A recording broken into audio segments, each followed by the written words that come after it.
Hello दोस्तों, कहानी छोटी है लेकिन सीख बहुत मोटी दे के जाएगी। चलो शुरू करते हैं। गुरुकुल में शिक्षा प्राप्त कर रहे शिष्यों में आज काफ़ी उत्साह था। उनकी 12 वर्षों की शिक्षा आज पूर्ण हो रही थी और वो अब अपने घर को लौट सकते थे।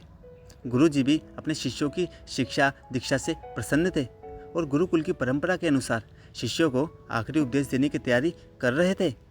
उन्होंने ऊंची आवाज़ में कहा, आप सभी एक जगह एकत्रित हो जाएं, मुझे आपको आखिरी उपदेश देना है। गुरु की आज्ञा का पालन करते हुए सभी शिष्य एक जगह एकत्रित हो गए। गुरुजी ने अपने हाथ में कुछ लकड़ी के खिलौने पकड़े हुए थे।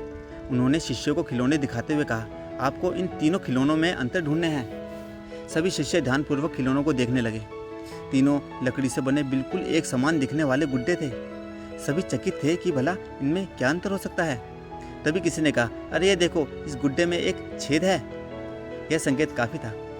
जल्द ही शिष्यों ने पता लगा लिया और गुरुजी से बोले, गुरुजी, इन गुड्डों में बस इतना ही अंतर है कि एक के दोनों कान में छेद है, दूसरे के एक कान और एक मुंह में छेद है और तीसरे के सिर्फ एक कान में ही छेद है। गुरुजी बोले, बिल्कुल सही। और उन्होंने धातु का एक पतला तार देते हुए उसे कान के छेद में डालने के लिए कहा। शिष्यों ने वैसा ही किया। तार पहले गुड्डे के एक कान से होता हुआ दूसरे कान से निकल गया, दूसरे गुड्डे के कान से होते हुए मुंह से निकल गया और तीसरे के कान में घुसा पर कहीं से निकल नहीं पाया।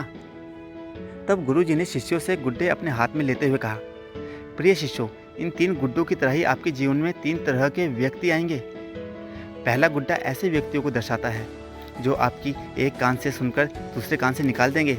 आप ऐसे लोगों से कभी अपनी समस्या साझा ना करना। दूसरा गुड्डा ऐसे लोगों को दर्शाता है जो आपकी बात सुनते हैं और उसे दूसरों के सामने जाकर बोलते हैं। इनसे बचें और इन्हें कभी अपनी महत्वपूर्ण बातें ना बताएं। और तीसरा गुड्डा ऐसे लोगों का प्रतीक है जिन पर आप भरोसा कर सकते हैं और उनसे किसी तरह का विचार विमर्श कर सकते हैं और कोई भी सलाह ले सकते हैं। यही वो लोग हैं जो आपकी ताकत है और इन्हें आपको कभी खोना नहीं चाहिए। इसके बाद गुरुजी ने अपने शिष्यों को जाने की आज्ञा दी। दोस्तों, अगर वीडियो पसंद आई है तो प्लीज़ लाइक एंड सब्सक्राइब जरूर करिएगा। धन्यवाद।